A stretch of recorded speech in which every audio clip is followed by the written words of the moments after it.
Yes, that's it. There's something naughty about. Leave aside the nudity on the stage. Yeah. It's wild. It's just wild. The barely contained chaos. Yes, It's like, I don't know, a box of frog runner. And she would sit in the Fitzroy Tavern during the war, in fact, during the 40s, always with a cigarette. Room temperature or chilled? In the summer, chilled. Whisky High Notes, the music and whiskey pairing podcast you never realised you needed. So thank you so much for joining me. And so my guest is Dan Shilladay. Hello. On my new podcast. A great honour. Whisky High Notes. Hi.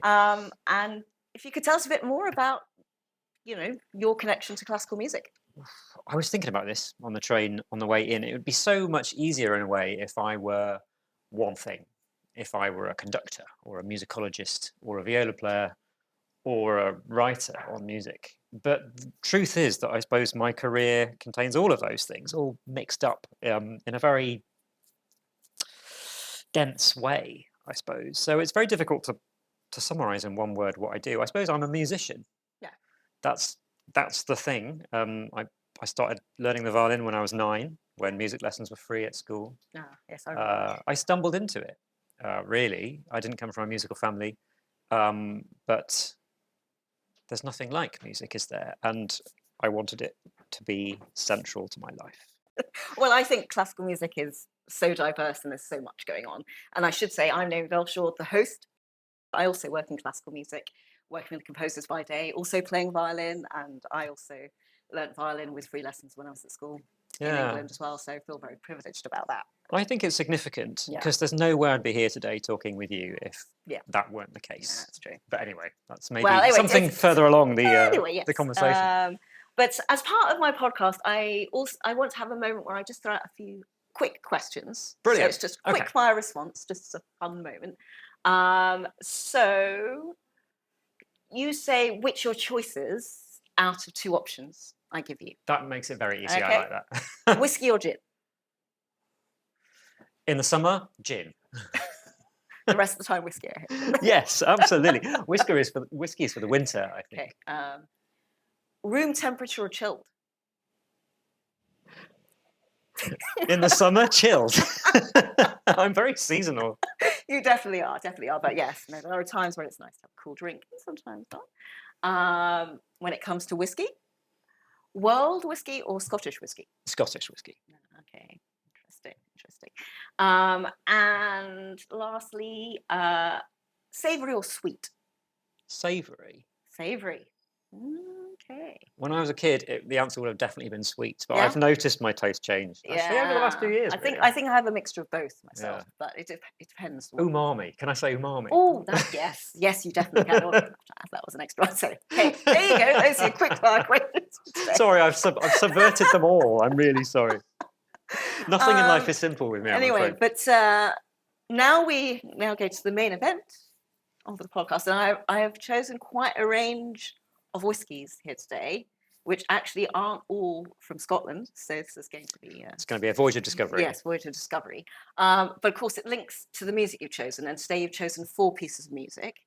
So I want to start with this whiskey, and I will say it links to the Beethoven you've chosen. Okay. So could you tell me a bit more about the Beethoven you've chosen, why you've chosen it, what was behind that choice, and what the piece is for people to go and listen? For a moment, I was worried you were going to ask me to taste the whiskey and then try and guess which piece it was supposed to be. I thought that'd be a whole new level. That would be the next level. Do that. Yeah, next time. Yes. Advanced. For whiskey aficionados, where it's like second level, yes. Quite right. Yeah. I suppose, okay, so I was thinking about my connections with music, and people often ask, what made you decide to be a musician? And the answer is there's 1,000 things that at the time I thought, this is really game-changing, this is life-changing. And I could only pick one of those, I suppose. There could have been, 100 answers to this. What made you become a musician? But I remember very, very clearly when I was an undergraduate student in Birmingham, I went to Birmingham University. Yeah. I missed Rattle there by literally 3 months. Ooh. So this was a town, all right, if Rattle had gone, it was incredibly buzzing with music. it just seemed to be so central to the town and its sense of self. But so I was in Symphony Hall most weeks. You know, this is aging, but you could get a ticket to see the CBSO for, I think it was £1 if you were a student. It was Really? amazing. Wow. And it was 95p in on the train from Selly Oak. And the most expensive thing of the evening was the cup of coffee, so you didn't fall asleep after the interval, which has nothing to do with the quality of the music and everything to do with how little sleep I was getting. Yeah. But the Orchestra of the Age of Enlightenment came and they did a Beethoven cycle. Now, you know, I knew Beethoven symphonies. There was nothing new there. But what was new was the trying to think of the right word. Passion is overused, but the vigor, the excitement they generated playing these repertoire pieces. Yeah. I remember watching them. I think it was actually the Fifth Symphony, which unfortunately, as far as I can tell, they haven't recorded. But they did do the whole Oh, nine. yeah, right, yeah. I remember watching all of these concerts, but especially the Fifth, and they were just so digging deep and really finding the meaning in the music and really conveying a sense of urgency and importance in it, which I just found so compelling. And years later, I would play with the orchestra, and I was a bit fanboyish. You know, I was like, I can't believe I'm here.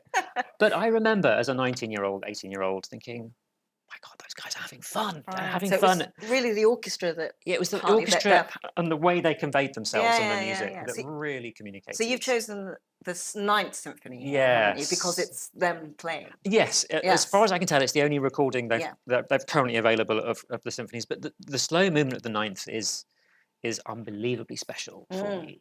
It's this whole serene world beyond everything.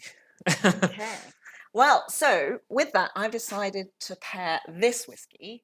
So this is actually a special version one, but I was thinking about Highland Park for this. Okay. So just for the audience to see, here is the lovely whiskey. So it's a signatory vintage edition, but although it's called Whitelaw, that is what Highland Park is often called when it's not bottled by the distillery itself. And Highland Park is a distillery on the island of Orkney, right in the furthest part of Scotland. It's one of the two distilleries there. But for me, and this is what I'm hoping with the one I picked, so I was thinking about Highland Park 12, it has a lightness of touch to it, but a bit more body and full flavour. And for me, that third movement of the Beethoven is so light and beautiful, but so beautifully coloured.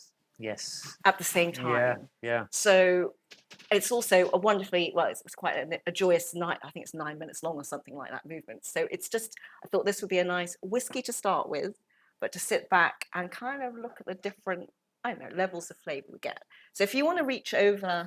Shall I pass you? Yes, one? please, There that we would go. be lovely. And then I'll put the bottle back. So yeah, this is 46% alcoholic volume. It's aged 10 years, bottled actually this year. But now I'm going to take you through a bit of a whiskey tasting moment. So there are different parts to tasting a whiskey, like I like to go through, and a lot of people go through in the whiskey world. And you start off actually by just having a little look at the colour. So I don't know, not a huge amount to say. I mean, it's a kind of What are we looking for? orange. Well, sometimes if it's very, very dark or Okay. very light, you find that interesting. You're wondering what's going on with the flavour. Perhaps what's more interesting is another aspect, which is also talked about in wine as well, which is the legs, which is how much it sticks on the glass. Oh, I can see those if I hold it up to the window. And there's a little bit. So sometimes when you can see quite a big kind of portion left on the glass, that might mean it's a slightly oilier whiskey, it's slightly more viscous. And it might mean that the finish might be longer, or there could be something interesting. So I kind of 9 minutes long for the beta. Yes, yes. I mean, 9. Well, it could be as our first whiskey. Then it's a tricky thing. I know I do like whiskey that is cold sometimes, but in terms of actually sensing the aroma, it's sometimes nice to warm the glass up a bit in order to bring out the aroma. And the thing is, you don't want to stick your nose in too quickly, because then you'll just get the alcohol hit. Okay. But next we want to, I'd be interested to see what aromas come to you. How long would I? Oh, just a minute until it feels It is. I mean, it's a warm day. And then the other thing I sometimes do is put my hand over the top. Okay. And then just to. Big reveal. Yes. Just so that it aromas come You out get the gently. whole Yeah, thing. go on.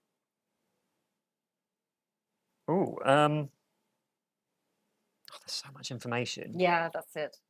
Whiskies are so complex, which is why I wanted to pair them with classical music. Yeah, it makes a lot of sense. So, interestingly, I'm getting almost what I call briny notes, like a little bit of saltiness in there or something from Yeah. seaweed a little bit. So it's not just sweet. No. Sort of. I don't know. There's a lot going on. I'm finding it hard to separate stuff out. I'm very suggestible. When you said seaweed, I can now just smell seaweed. Well, the thing is, I have so many ideas going in my head right now. I mean, I've got Quality Street sweets going on. That smell when you take the lid off for the first time. Yeah. Yes. Yeah. But in the olden days when the tins were metal. Yes.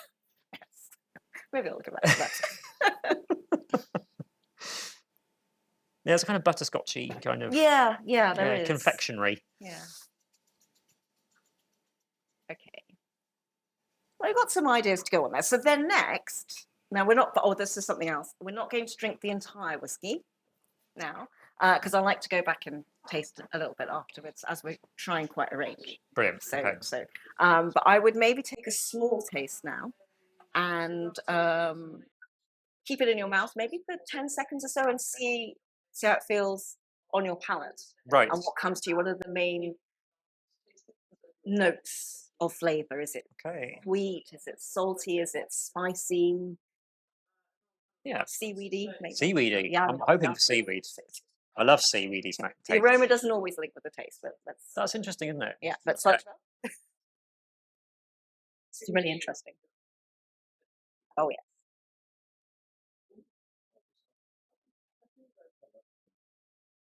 How wonderful. I love it. Yes.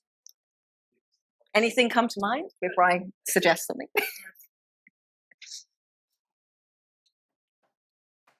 It's changing. Yeah. Sort of as with the finish. Yeah.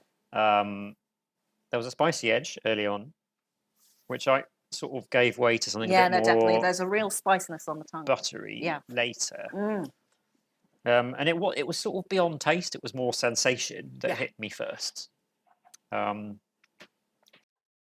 there's a sort of faint seasidiness somewhere. Well, I feel like that word you somewhere. used, umami, earlier actually is coming to mind here because there's something about it that actually the finish, as I hoped, is quite lingering. Yeah. And actually it stays on the palate.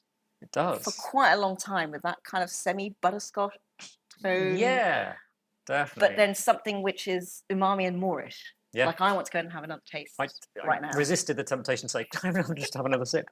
And that's an excellent match. Yeah, yes. But I think, it starts off, you see, what I like is for a brief second, it starts off quite light. And then you're filled with the pepperiness on the tongue. And then you go, where's this going? And then you've got the long finish. And then it goes down to warmly, gives you that comfort blanket, which I quite like with the whiskey. That this is perfect. I for the feel Beethoven. that, that's, I mean, Beethoven, one of our most remembered composers. Yeah. And such a wonderful movement that has its joyous moments. And actually, I like there's a bit towards the end that gets very joyful and everyone together and feels, before it goes back to the calm, which I think this also has as well. It is calm. It is calm. Yeah.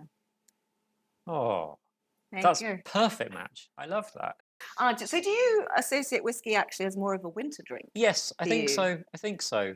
Often, maybe that reflects the kind of whiskies that I really like. Yeah. I like really. I tend to drink, I should say. I like really peated, fiery.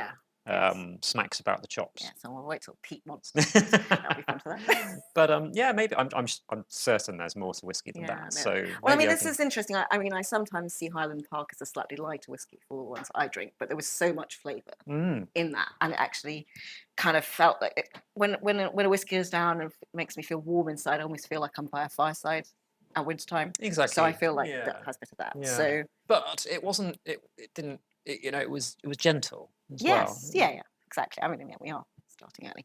So, okay, what I suggest now is we put this one to the side. Now, I don't want to mix things up. Shall I just copy you? Let's just try and go. Yes, we'll go along this way. Go along that way. Cool. And then I feel I've gone in a very different direction for the next one. There's a possibility you might need to take a sip of water before that because that one was so umami. But I guess the next piece I was thinking of to go with this was actually the Schoenberg. Oh, okay. So, So it's quite a switch from switch Beethoven. around. Yes. Okay. So, where to start with Schoenberg? I think of myself as a viola player. Really, that's what I've spent more of my life perfecting or trying to perfect in the practice room. I've had more lessons on the viola than any other discipline. I connect with it most days. But when I was at university, because I was a viola player, I did end up in a lot of ensembles, and you quickly got an idea for what worked well in rehearsals and what didn't. So with typical kind of swagger of a 20-something-year-old, I thought I could have a go at this. Yeah. And to give the University of Birmingham great credit, the very best ensemble, the chamber orchestra, which was only music students, all the other ones were university wide in their intake, but the chamber orchestra was university students only, and it was only conducted by the university students, which was very generous, I think, of the lecturers. So if you wanted to conduct, you had to audition and you'd be given a concert. So I did audition and I got a concert, but I wanted to collaborate with my friend Tianhui, and so we decided to put on a concert of 20th century music. The concert series that the chamber orchestra played in was at the Barber Institute, and it was very, very well attended by the good citizens of Edgbaston. And so, you'd always have a full house on a Friday lunchtime. It was a free concert always, but the concerts were good. And so I just discovered Schoenberg, and I loved the Chamber Symphony more than anything I'd ever heard. And I really wanted to share it with all these people who maybe had never heard it. I suspected, but so I was very excited, and my friends, we all assembled to rehearse this insanely difficult piece. What a stupid idea in retrospect, but actually, we did it. We absolutely did it. And I walked out on stage the Friday of the concert to an empty hall because, of course, everyone had seen the name Arnold Schoenberg and stayed at home. Well, it wasn't entirely empty. I mean, my mum came, but it was such a downer after all the effort we And all the poured rehearsal into it. time. Yeah, I'd walked through the practice blocks the day before, on the way somewhere else. Yeah. And, undergraduates, they never practice their orchestral part. But for once, I heard the chamber symphony from every angle. And I thought, oh my goodness, whatever happens, I've convinced my friends that this piece is worth your time. That was the most touching and moving thing almost, there's more to come, of the project. But the concert was a little bit of a damp squib in terms of the audience. But we were packing up afterwards, and this lady with a pram with a baby and 3 bags of shopping pushed the door open to the green room and said, "Oh, I just wanted to say thank you for the Schoenberg. I'd never heard this piece. It was amazing." And that totally changed the day. You never know where your music will land. Wow. Yeah, it was so wonderful. So it was more about the quality Yeah. than necessarily the quantity in terms of the audience, but you actually really moved someone who'd never and really come across. vitally they felt moved enough to vocalize that connection. Yeah. And I try and remember that lady all the time when I'm putting on, should we say, left field music. And you think you never know where the butterfly's wing ends up, because I'm constantly trying to broaden the canon and shift people's perceptions. Yeah, it's a really tough one, I think, in our industry, and that you have so many talented living composers. Yes, but yes. How difficult it is to get audiences behind that versus the repertoire they know from hundreds and hundreds of years ago. It's tried and tested and they've heard many times. I still have that little bit of fear, but I really enjoyed the piece and the moments of real tune.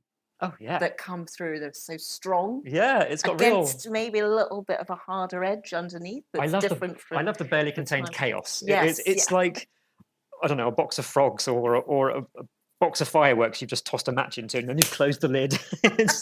it's barely keeping itself together, which has that tense feel and that undercurrent. It's exploding. So I have gone slightly out there with my choice as well. So you said that you prefer Scottish whiskey, but I've actually chosen a Swedish whiskey in this case.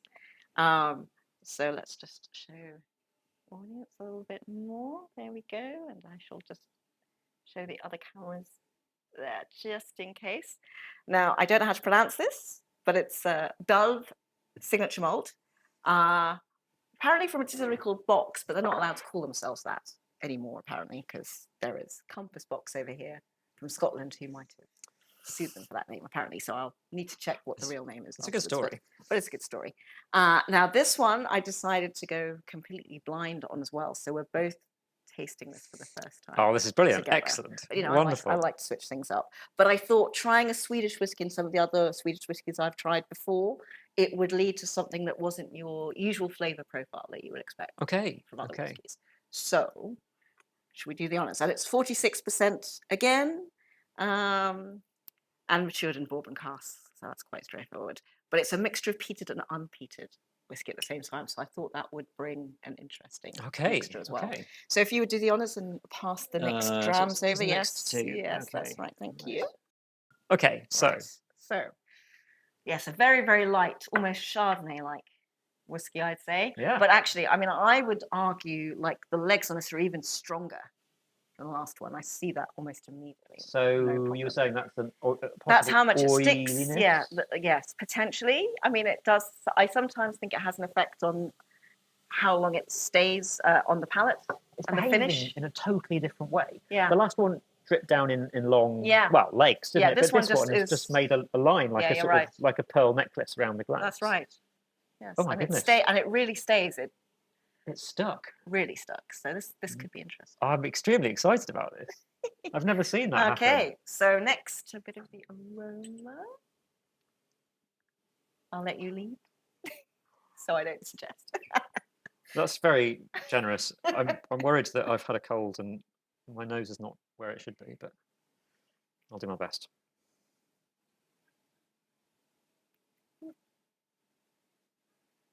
Woo, Yeah, that's savoury, yes. isn't it? I feel this one you have to be more careful in kind of taking in the aroma because there's a bit more of an alcohol hit Right. this Okay. time as well. So that's interesting. That's not. That's really not what I was I expecting. mean, I think this is a non-age statement as well. Let me have a look at that. So it potentially could be a younger whiskey as well. But it's hard to know. But this has had no added colour. That's so unexpected. But yeah, I mean, What's going on there? if there's a lot going on there. I mean, I'm getting some woody notes. I was going to say it smells like a bit like. I'm definitely getting some strong woody notes. It which smells a bit links like to- woodwork class at school. Oh yeah, yeah, CDT. I'm still trying to yeah. I know. Decode all It's that. actually olfactory stuff.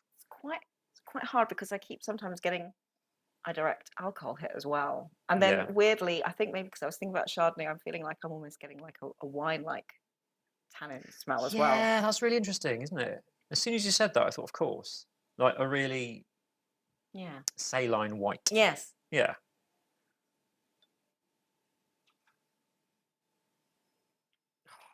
I think we go to a small taste. now, Okay. I think.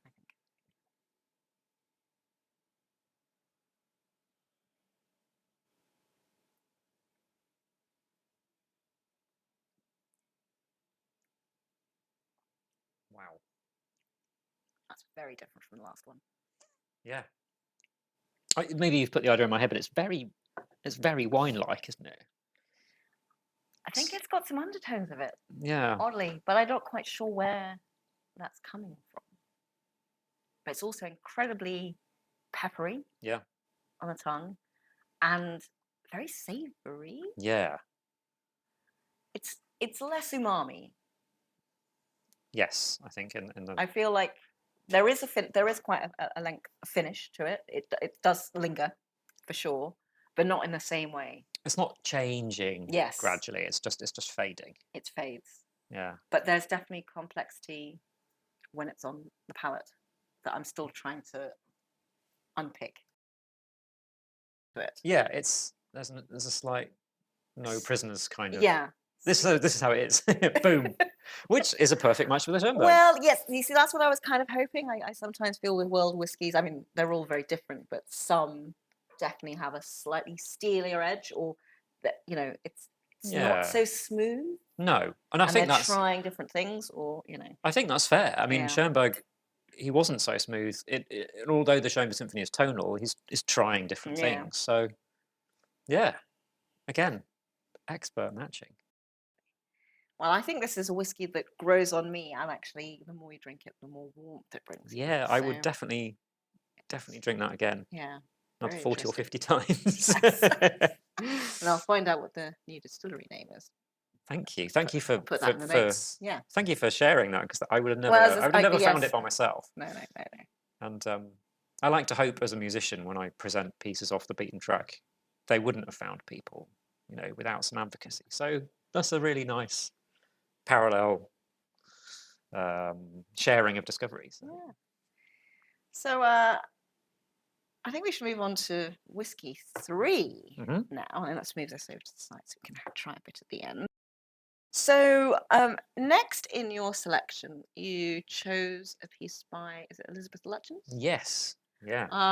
I'd love you to tell us a bit more about the composer Okay. as well as the piece you've chosen. I've come across her more recently in my work in classical music, but I Yeah. feel that there aren't as many women composers that are remembered in history, Yeah. let alone in the UK. Yeah, But yeah, definitely, yeah. I'm seeing on concert programs her name appearing more and more, Brilliant. Good. which is great. Yeah. But I'd love to hear what you know about her. Okay. I mean, it struck me today that a lot of my formative experiences happened when I was an undergraduate. I mean, I suppose one's undergraduate is a very special time. But I was at university, and I was a paper composer. And I say paper because at Birmingham they had studio composition, which was working with recorded sounds as well as paper. So it differentiated the two strands. But my end of year assignment in the first year was to write a piece for whatever instruments were in my little sub group. So some random collection. Yeah. That's not important. But so I wrote this piece. I think it was called Freeze Thaw.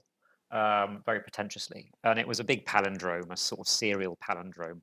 And I got it back from my composition tutor, Vic Hoyland. And I remember two things. One, he corrected my palindrome where I copied it out wrong, which shows he'd looked at every single note, which Yeah. was rather humbling and embarrassing. And secondly, he wrote, "This is the kind of thing Elizabeth Lutyens would have written." And I thought, I don't even know if that's a compliment. I'll find out. And I trotted off to the library. This is before Spotify, and I found some CDs and even LPs of her music. Oh, nice. And I thought, that was a compliment. It's a bloody big compliment, because this lady is amazing. And later in my life, she wrote an autobiography. I can't remember what it was called. I want to say A Goldfish Bowl, but that sounds very Sylvia Plath. Huh. Anyway, I think it's something like that. And it's very kind of, I took on the world and I won. She was very tough. She married very young. She had children with her first husband, and then she split up in the 30s, I think, or the 40s. So that was Right. quite a big deal. And then Hmm. she married again. She married Edward Clark, who was one of the I think she was the only British pupil of Schoenberg. Actually, nice link with the previous Okay. Yeah. choice.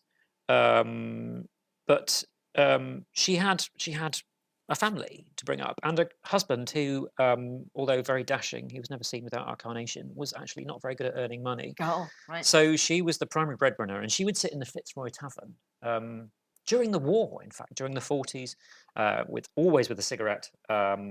And she would sit there, and people would come and ask her to score films and things. Okay. Because she was known for her avant-garde, her 12-tone music, Yeah. she scored a lot of horror movies. Yes, I think that's what I read, and Yeah. possibly maybe scored the first feature movie. Possibly. Well, Wikipedia. There are various people who are credited with that. Yeah. Grace Williams, I think. Maybe that one. Anyway, it doesn't matter. I'm misremembering. But yeah, apparently her catchphrase was, "Do you want it quick or do you want it good?" And she scored horror movies like The Skull, which is this classic British B movie horror. Yeah, proper hammer horror. I'm not very good with horror movies, so I sort of dared myself to watch a little bit of it. And when they're so bad, they're terrifying. Oh, yeah. It was absolutely terrifying. I had to turn it off. But the music, of course, is amazing. Wow. Yeah, very, very, very singular woman who encountered all sorts of adversity and just ploughed on. with her life. She wrote the music she wanted to, whether it was popular or not. Wow. And That's amazing in her time. she did and it her also- way. yeah, Yeah, exactly. There was a program on the third program. Is that what the old name for the Radio 3 was called? It was supposed to be a comedy. Yeah.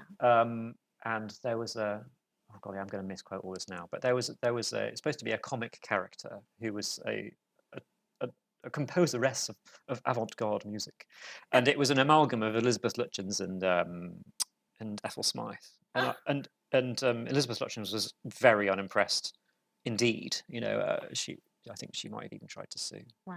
That's a link to my other thing I do, which is 3 Choirs Festival. I think it's the Performing. Wreckers. Yes. Yeah, the Wreckers maybe the overture to it. Or Yeah, something that's like that. her. That's Yes, the piece that made her name, yeah, wasn't no, it? that's right. But she was linked to 3 Choirs Festival. Brilliant. So going back to that bit of Yeah. science history, that's so interesting. But that's a potted history of Lutyens. But Mm. right from then, Yeah. well, even at the same time at university, I thought, why haven't I heard of Elizabeth Lutyens? And I Mm. was angry.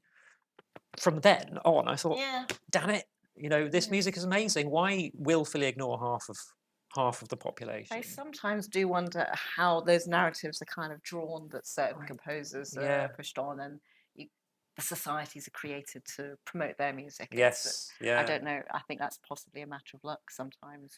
Well, Yeah. and the sort of the assumptions of the canon Yeah. forming and the gatekeepers, and there's a huge topic here, Yeah, that is. which is fascinating Yeah. as history and horrifying as it continues to happen. Yeah. But How we can have control right now for the future. I think there are small things you can do. Yeah. I mean, I conduct, or have conducted, and still conduct various amateur groups, and I think you can do a lot in terms of programming for those because aunties and uncles and nans and granddads and proud parents are often pulled in, and you have an audience which you are going to. I almost said subject. You are going to expose to music that they might not seek out themselves. I mean, I definitely feel I've been lucky to experience that in some of the London orchestras I've been in, the kind of amateur orchestras. There have been 1 or 2 conductors have been keen to put in piece of music from living composers, so I got to hear a whole range of music I would have not expected to have heard, and then met the composers as well. Amazing. So that's just turns out its head. So I think amateur groups have a really important part to play in stretching people. Definitely. I definitely think that too, So and I think it's a really easy way of just making the world a bit better place. No, let's pick up. So tell me more about the piece you chose, because I don't know it very well. And okay. Yeah. I don't know if I'm going to pronounce it right. Requiescat, I think that's how it looks on paper anyway. When Stravinsky died in the 70s, in the 1970s, it was a huge deal. I mean, he was the figurehead of the whole musical ecosystem at the time. And a lot of composers wrote pieces in memorandum, and this is Lutyens. The text she sets is The Couch of Death. Is it William Blake? I think. Oh, right. Okay. Yeah. We can Oof, anyway. Yes. Yeah. I know because I've played it, that it's lots of little tiny cannons. Oh, wow. Like Frere Jacques, just winding themselves through. It's for string trio and soprano. And it's serial music, so it's like Schoenberg's mature work, the kind of stuff that empties concert halls, but it's unbelievably beautiful. It just goes to show that his method is as diverse as anyone who picked it up. It doesn't create ugliness. It's just a tool, and she uses it beautifully and really, really movingly. Yes. It's so sincere and so rapt and still and. I think that's what there was a real sense of beauty throughout it, but then surrounded by something that was slightly less comfortable, but it crystalline. Was held, it was crystalline around it, but then there was that beautiful melody that ran through. Yeah, I think melody is the right word. Definitely, she was a singular talent. Yeah, I'll have to check out some of her Hammer horror movies. I think so. Well. I mean, I definitely think so. I didn't realise about that either.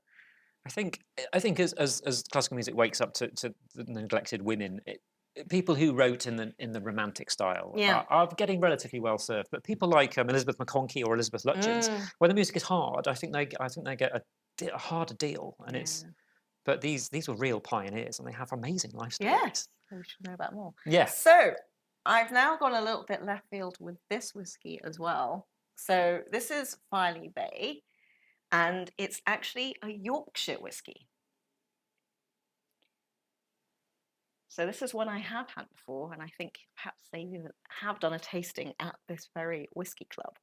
But I thought this particular expression, which is finished in double oak, would have a really rounded flavour, but it's a young whiskey, Okay. so there's still a bit of edge to it, but would add, I don't know, I wanted something that reminded me of that beautiful melody that was running through, so that heartfeltness with something that was, as you called it, crystalline around it. So Okay. I think this might achieve that.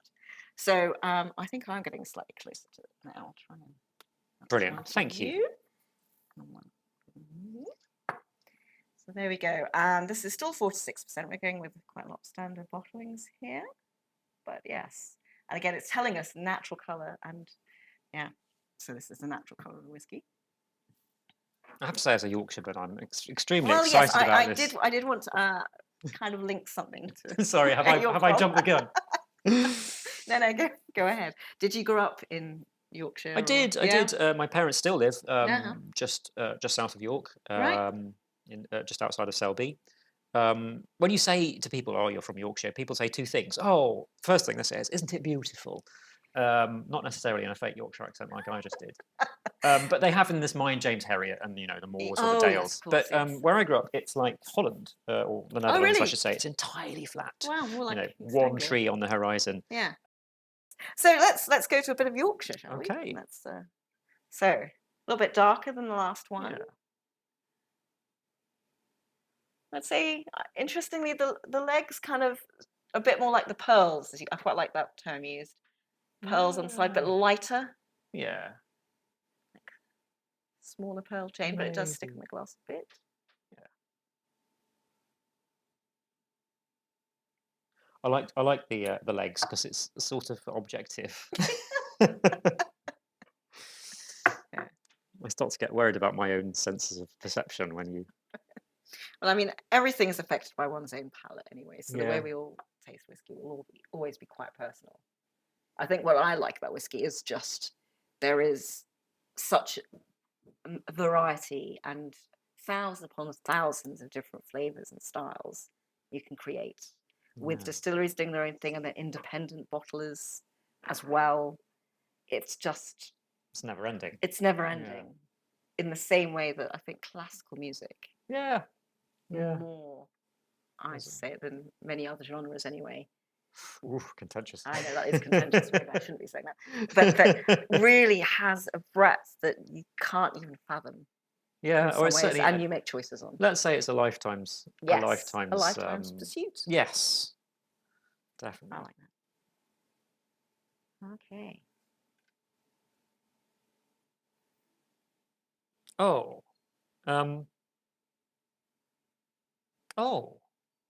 getting violets or something. Yes, something. so this one is very sweet. This is definitely a chocolate box with different flavors. I'm not sure what Elizabeth Lutyens would say about that. She famously That's wore. Hammer. 12-tone Lizzie with her green. She used to wear green nail varnish. I think there is something though about sweets and I don't know horror and danger. Oh, okay. Like you mean it's like luring you in? Yes. Okay. She looked like a sweet So old actually, lady, that's what I was but thinking actually of, which she I know was seems a little bit. a 12-tone composer. It's interesting. Like the first sniff I took felt like really powerfully something, and the more I sniff it, the less information I seem to get. Yeah. That first hit was really Well, expressive. I definitely feel like I'm getting chocolate on there, but I think sometimes it is kind of quite a direct hit on your chocolate. Yeah, on the nose, and then maybe it's actually the taste. So I'd say let's taste a little bit now as well.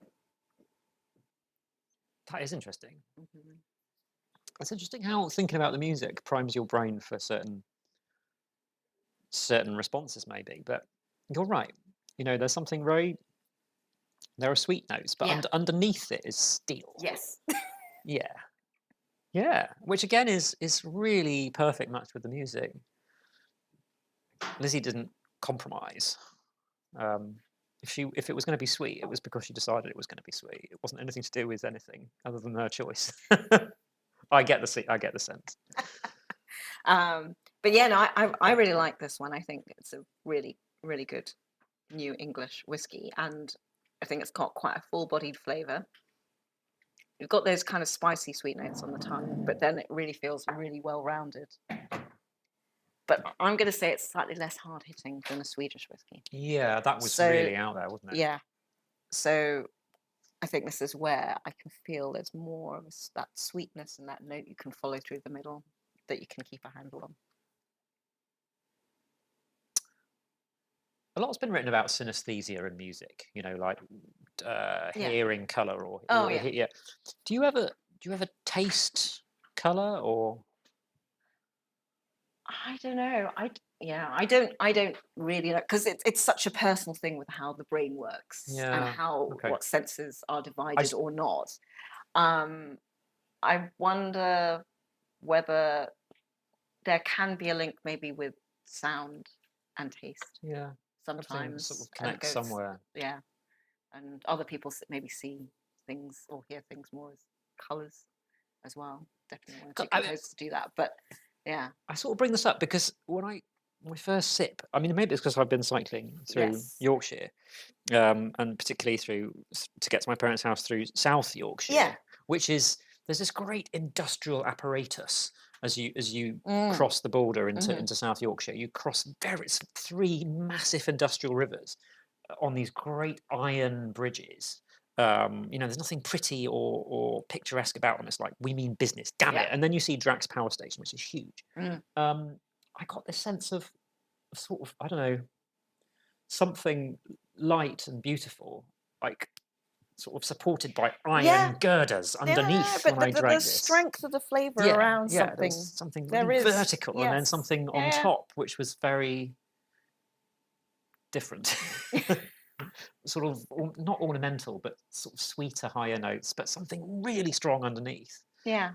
I don't know. I've never had that before, like a visual sort of appreciation. Oh wow. That's kind of weird. Yeah. Maybe it's because I'm tired after all my cycling. I know, but it's very enjoyable. I think it's. I love it. I absolutely love it, and it's so different again. I know that. I mean, each one is so different. It's going to be quite interesting to try and compare them all at the end. We might have to have a sip of water before we try that. But yes, I feel it's really a nice one to sit down to maybe a bit more of Elizabeth's work. Yes, Wow. there's a lot. She wrote a lot. Okay, well, I'm going to put this to the side now, as we still have one more whiskey to taste. Excellent. And one more piece that you've chosen. So I think the next piece involves a living composer. Yes. Is that Yes, right? of course. Yeah. Now, I went for a very divisive whiskey, but listening to this, or the overture in this case, I felt that it was a caricature. Oh yeah. In itself. Totally. For an opera that it's linked to. Yeah. So, if you could tell us about the composer and Brilliant. Yes, piece. Yeah. of course, happily. Tom Adès wrote Powder Her Face when he was in his 20s. He was a kind of enfant terrible. And I remember very clearly, I think Classic FM banned, they decided on the strength of this piece that they wouldn't play any of his music, which was just so much rubbish because they would have never played it anyway. But this opera, Powder Her Face, was based on the life story of this historical figure called the Duchess of Argyll, who had a very famous divorce case in the 60s, I think. She had a newfangled Polaroid camera, which she used in a rather intimate setting, shall we say. And she was dragged through the courts by her husband, who was also a philanderer, famously. But of course, because she was the woman, she was the one who was blamed. But she was this hugely colourful figure, society lady. They wrote songs about her when she was young. Famously, they sing in the opera. They write songs about you, and she becomes this grand dame of society in her older years. And she had a room in the Dorchester she lived in until money ran out. Yeah. Oh, okay. And the opera sort of takes you through her life in 6 or 7 scenes. I can't remember. And it's by turns hysterical and vicious and funny and devastatingly sad. And I'd heard the hype as a teenager, and then I saw it in my early 20s, and I wasn't prepared for how funny or moving it would be, but also how important it felt. I thought, like, this is music that everyone's talking about and is amazing and really impactful straight away. Like, this makes classical music seem important again. In a way, I love everything that we've talked about and a thousand things besides, but this was really zeitgeisty music. Yeah. It felt really important, and fascinating and funny and brilliant all at the same time. Yeah. And years later, I did perform it, and it was all those things again, just as I remembered it. Oh, wow. Yeah, okay. Dangerous So stuff. where did you perform it actually? I was in South Bank Sinfonia, the okay. training orchestra, which is now called Symphonia Smith Square, I think. Yes, that's right. Yeah. I get those words in the wrong order sometimes.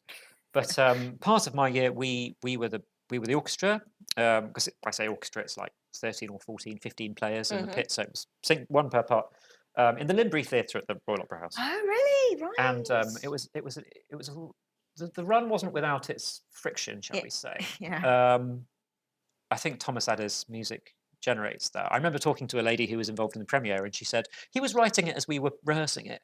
And she said at least one member of the orchestra burst into tears almost every rehearsal, because this is music that is so difficult. He knows so much about how far he can push every instrument, and he steps back a millimetre. Oh, yeah, It's that's tough. really, it's like walking a tightrope. Wow. But when you do, Yeah. it's thrilling. Oh, It's absolutely thrilling.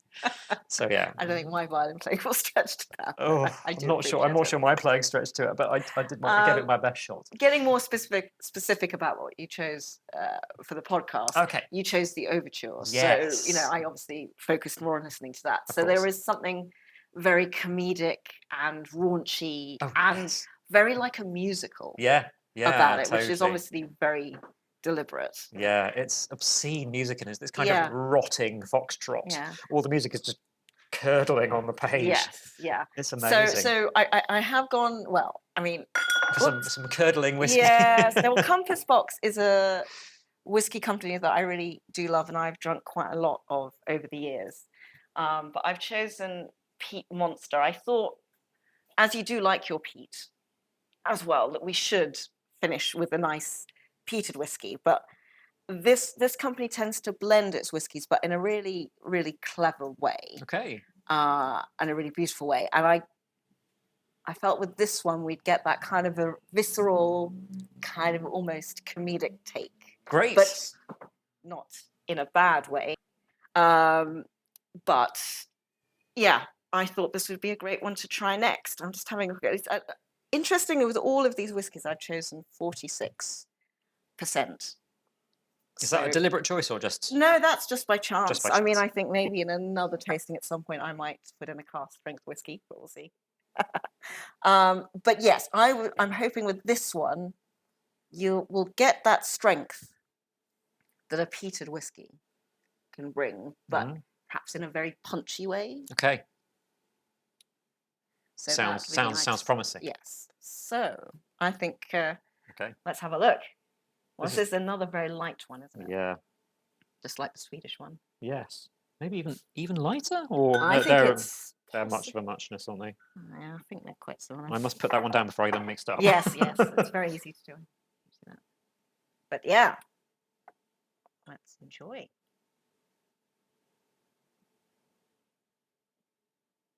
The legs. Yeah, what do you think for the legs?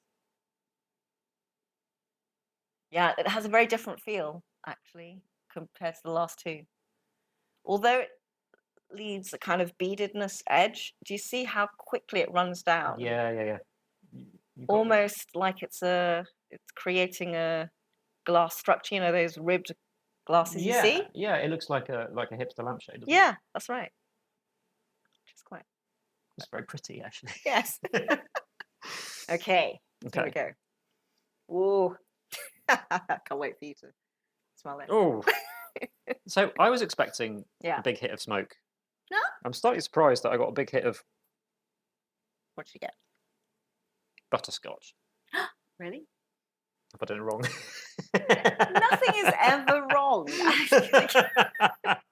It's the beauty of tasting whiskey and other beverages. That was an ironic comment, but I thought it'd be funny. Yeah. No, I mean, I personally get smoke first. Oh, that's interesting. But I mean, it's not ridiculous, but there is definitely a smoky edge. that comes through, but I'm Oh. also getting butterscotch as well. So I think both are existing at the same time. But yes, Yeah, the I'm smokiness was much later for me. okay. Yeah. If I'd just taken a casual sniff Mm. at that, I would have never suspected there You was would any never have smoke at guessed it. all. And then you That's amazing. yeah. Now it smells of smoked cheese. Oh yes, no, yes, I do like smoked cheese. What's But that? then I'd be expecting it too savoury then, so that's confusing. Yeah, But no, I get that there. yeah, it smells of oh.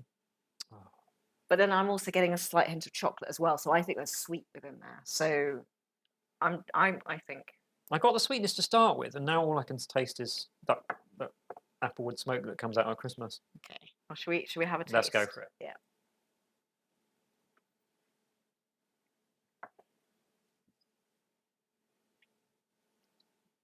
Mm-hmm.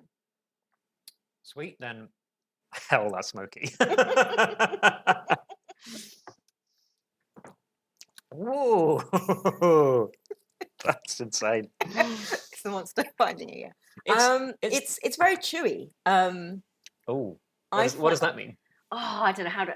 I guess I'm thinking of a sweet that you chew in your mouth and it's stuck there. Okay, So I get a little bit of that on interesting. my tongue, where it sits in my mouth. But then you've got a nice big bit of smokiness that just sits in the back.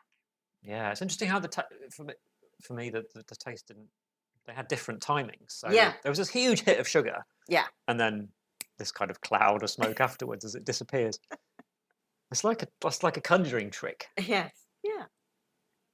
I think until today I thought of whiskey as an artwork outside of time. Like you try the whiskey, that's the whiskey. Okay. Rather than something like music, which happens Yeah. in time. Well, I mean, I suppose there's also the other thing. Obviously, we're doing it as a defined whiskey tasting, but there is also something that happens with whiskey, depending on how long you leave it open and how much it oxidizes. Right. Essentially, that can have an Yeah, effect yeah. on the flavor. Of course. And then and then also we didn't add water to these. Actually, I don't think it was needed. Okay. But that can also change the flavor. Yeah. But with that kind of, if you leave a whiskey out for longer, linked to time, that can slightly affect the flavor. So if we drunk all of these whiskies immediately after we put them in the glass, it might have been slightly different from this one, which we left the longest. Maybe there would be a difference in the flavor. Interesting. So that's an interesting one to think about. Yeah. I find the dimension of time really interesting. Yeah. In terms of art forms, I think. But anyway, I hope you get the punchiness that I think you described it as maybe cartoonish, and there is something. yes. There is something larger than life, isn't there? Yeah. Which I think is again just really great sort of reinterpretation of that crazy Technicolor Ades raunchy. But has he done that most in that piece more than anything else he did? Or I followed Aziz's work really, really energetically since engaging with that. And I think that's a sort of outlier, personally. Yeah, no, personally speaking. There are other pieces by him that are equally moving, but they're never quite as out there. They're never quite as naughty. Yeah, I mean, there's something. Yes, that's it. There's something naughty about. Leave aside the nudity on the stage and the famous scene where they have sex. Which was Classic FM's beef. I think there's something inherently naughty about the music. Yeah, no. It's doing all sorts of bad things which you're not supposed to do, and but it does them so well. Okay, so now at this point we have the leftovers of 4 whiskies. Ooh. What I would like us to do now is a couple of things. First of all, try them all again. Okay. And decide which is your favourite of the tasting, if you can. Wow. Or at least pick one out and for a reason why. Okay. Yeah. And then maybe harder or easier, which one was your favourite pairing? Oh my goodness. Dan shares his thoughts on Dalv whiskey. Okay. I feel more comes out with time with that one actually. With it's even more surprising than it was the first time. Yeah, I agree. maybe it's just the way my brain works. When Yeah. as a composer, I used to think in visual terms. It's like a really complicated, pointy shape Yeah. in my mind's mouth. No. I definitely. That's what I was hoping that one would be, and that's what I Yeah. was going for with that one for sure. Yeah. While others have steel behind them, but are less pointed. Yeah. While that one has an intersection of so many different things, and Ooh, you're yeah. trying to work out what you want to focus on. Yeah. Yeah. There's so much information. Yeah. Which again, I mean, I think Schoenberg, tonal Schoenberg, or atonal Schoenberg, or serial Schoenberg, he's like that guy in the pub that's maybe had a little bit too much drink. He's got so much to tell you. Oh my god, it's all so important. So I think that's a very, very canny Yeah. match. Lots of information quickly. Pay attention. Yes. Yeah, totally. Okay, over to Elizabeth Lutyens. Yeah.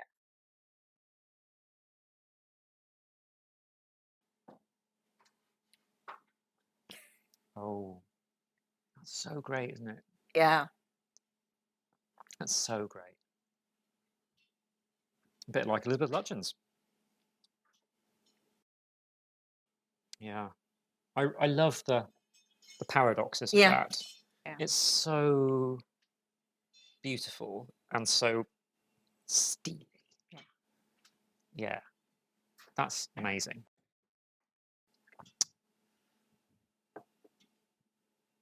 And over to the peat monster.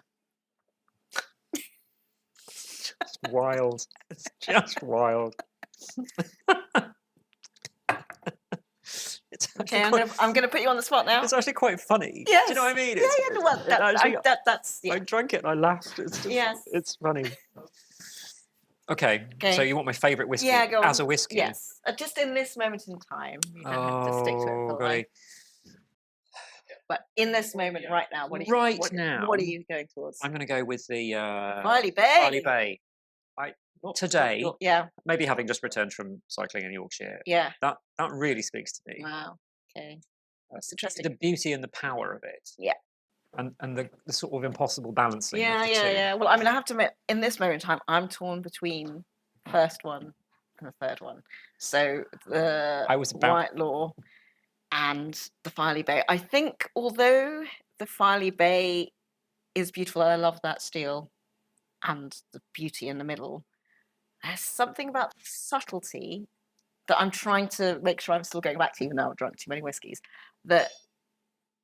and the umaminess that makes it memorable. So I think I'm going to settle for the White Law. It was a very close call. I was going to follow on by Yeah. saying if it was a whiskey that if I would drink one whiskey for the rest of my life, Yeah. it was going to be that one.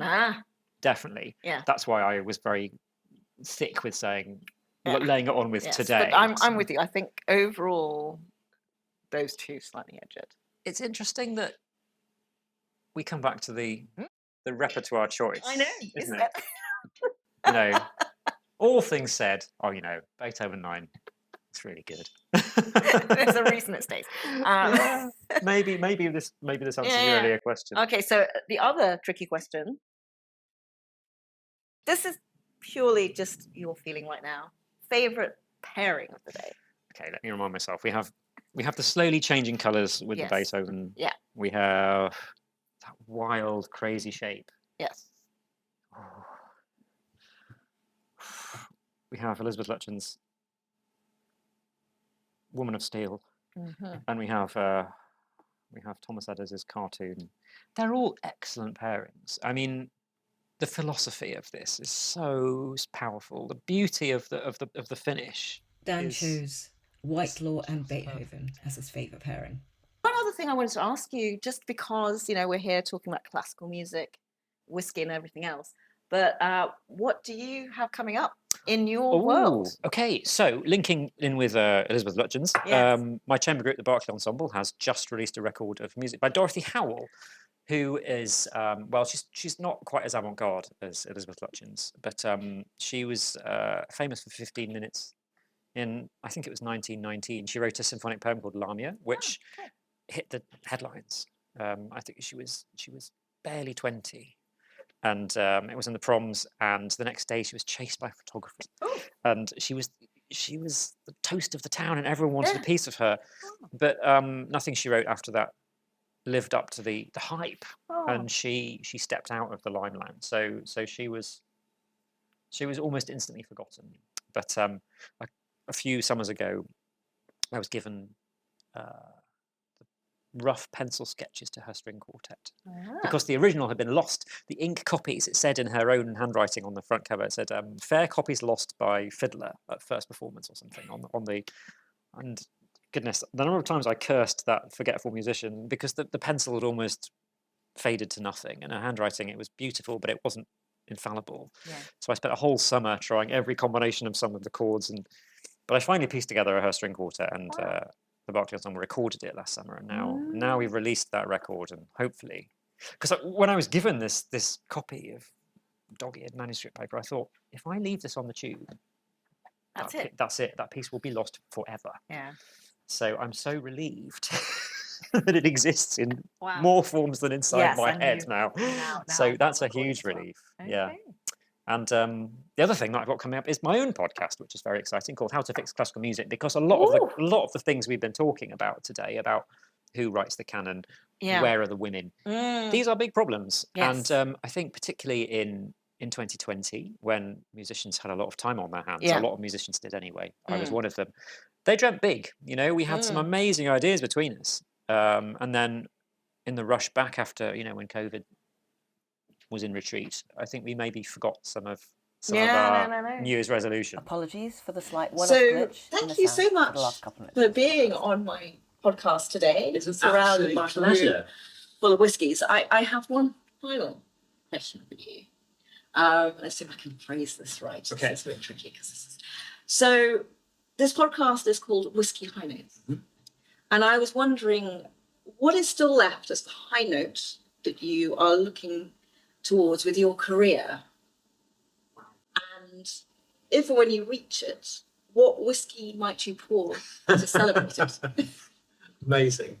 I've been thinking a lot about achievement these last couple of days because I've been wanting for years to cycle to my parents' house, and then I did it the day before yesterday.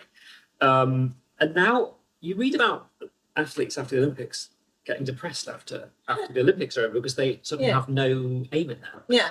I feel it, at least in the cycling part of my brain, like I'm desperately thinking, what can I do next? So I'm always a little bit nervous about setting up a goal or a cliff edge. I mean, I've talked a lot about my time in Birmingham, but I do think it was really formative. I said at the beginning, I missed Russell by a few months. Yeah. He is a hero of mine. Yeah. What I found in Birmingham, as I said before, was a town that was intensely curious about music. And you heard the stories of especially with his modern music festival, which rolled over years called Towards the Millennium. Stories of him playing really avant-garde wacky things, sold out houses, really capture people's imagination. But I would love in my life to be able to sort of sit back and think, I've achieved something like that. I've taken some people on a meaningful journey into difficult, complex, exciting places. I think that I'm particularly drawn to the extremes of things. Yeah. I want to see Xenakis being played in Trafalgar Square. Yeah. That'd be fun, wouldn't it? And I would probably pour myself a big glass of Lefroy Quarter Cask and knock it back in one and just punch the air. Because what is that? It's a massive firework. Yes. With a great cloud of smoke. It's unbelievable. It's kind of, doesn't muck around. But I've learned today that whiskey is a hell of a lot more subtle than that. So maybe. Well, I hope it's inspired even more thought about the myriad of possibilities. But it's been great to have you here this afternoon. Thank you so much. And have a great rest of the summer. And I'm sure I'll see you soon. See you soon. Thank you for having me. And this is goodbye from Whisky High Notes.